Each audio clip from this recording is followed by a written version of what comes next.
Hi guys, how y'all doing? I hope everybody's doing well, and I hope you haven't had any bad weather. If you've had rain, I hope it's been a good, slow, steady rain because God knows lots of the country needs it. Uh, we're getting some here, and I think it's awesome. um, okay, if you remember right, in the last video, I showed you how to do the log cabin blocks. Okay, how to put them together.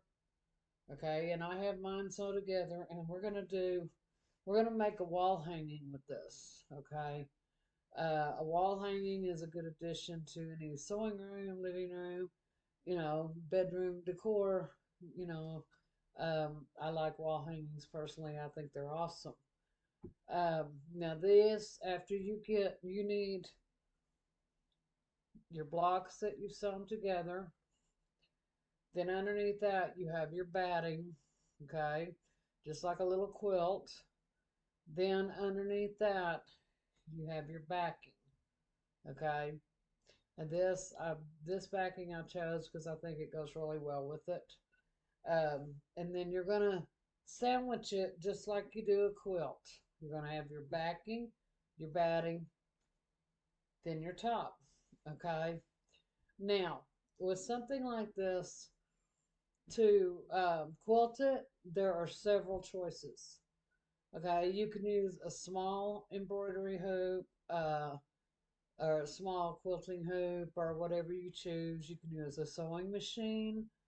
You can just hold it and quilt it like this if you choose. I personally will probably do it with a small quilting hoop. Um, and then once you get it quilted, okay, you're going to do the binding.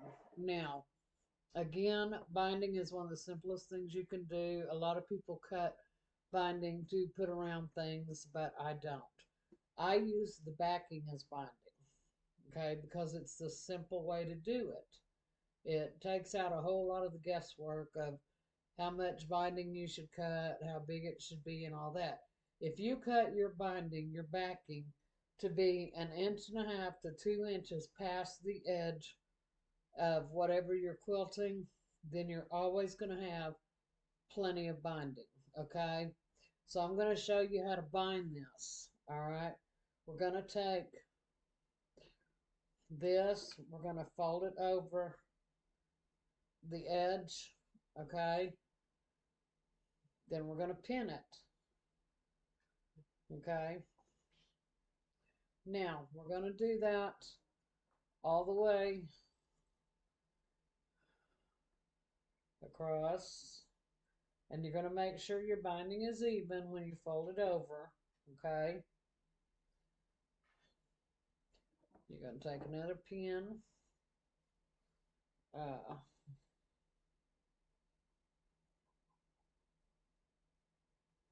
and you're going to pin it like that. Okay, now you're going to do the other side. You're going to make sure it's even.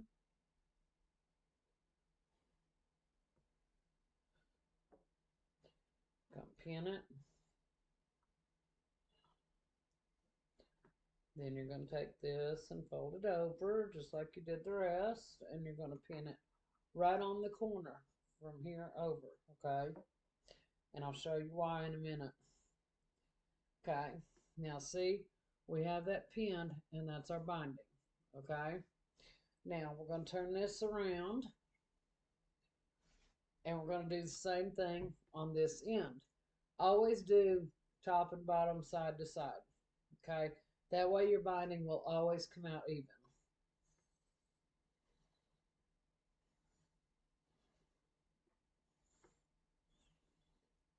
We're going to pin this just like we did the other end. Okay, right. Gonna make sure it's even.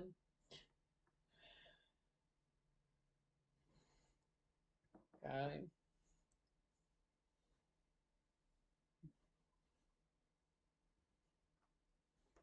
we're gonna make sure it's even. We're gonna pin it. Now we're gonna do this side. And you always start from the middle and work your way out.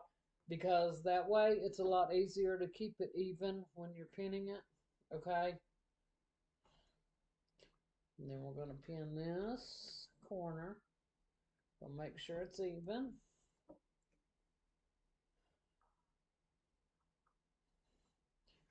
Now, you have this end done and that end is done. Now you're going to turn it. Okay. You're going to do the same thing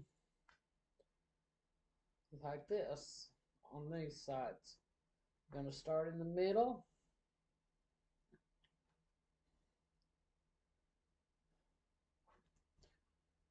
You're going to work from the middle out.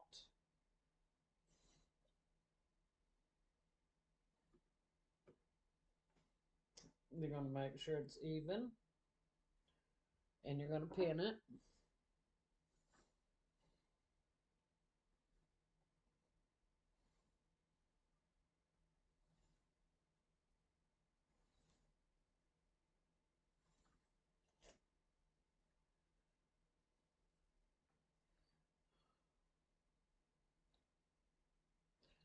Okay.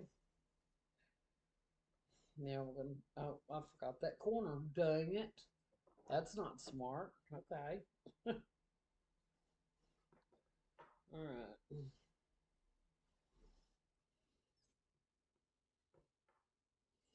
We're going to pin it.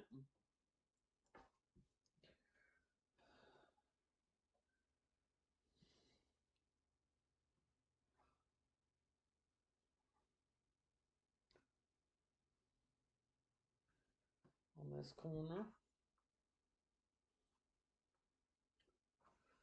And then we're going to turn this back.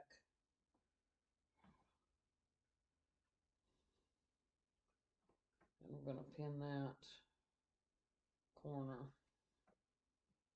Okay. Now, this doesn't look exactly straight because it's not sewn together, but once you sew it together, it will be straight. Okay. Now we're going to do the same thing on this side.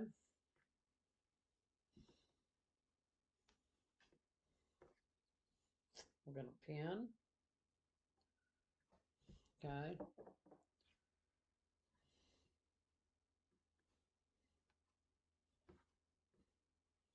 You can making sure you keep it even. Okay, while you're pinning.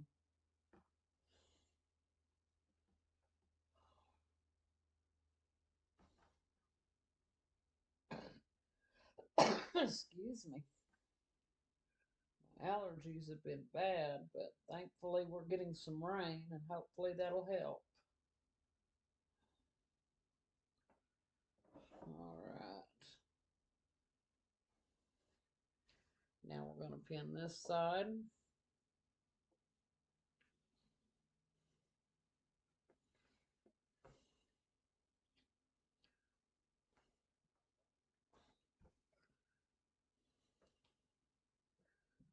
Then we'll pin this corner.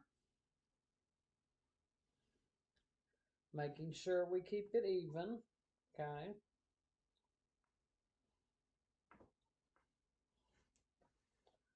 Then we're going to fix this corner.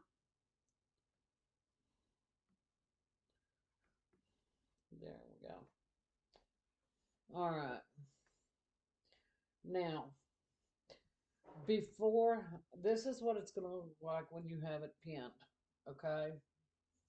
Now, before you do your binding, you want to do the quilting part. Okay. Because as you're quilting, your material is going to spread out. And if you if you bind it first and then you quilt, you're going to have all of this is going to be bunched up and you don't want that. Okay. So you're going to do your quilting before you do your binding. Okay. I just wanted to show you the easy way to bind it while we had it like that. Okay. But this is what it's going to look like after you have the binding on. Okay. Now remember, you don't have to cut binding and measure how much you need and all that when you do it this way. This is so much simpler. Okay. Just remember, cut your backing 1.5 to 2 inches bigger than your top is. Okay. Now, in my next video, I'm going to quilt this, and then in my next video, I'm going to quilt it and bind it, and then my next video, I'll show you the finished product. Then, after that, I have a friend whose husband's mother-in-law passed away, and she wanted me to make a memory quilt for him. So that's what we're going to start on in our next project is a memory quilt. Okay? So if you guys like the video, hit like and subscribe and tell your friends. And I hope to see you in my next video. Share the video and subscribe to my channel. Okay? I hope you all have a wonderful evening and hope to see you again soon. Okay?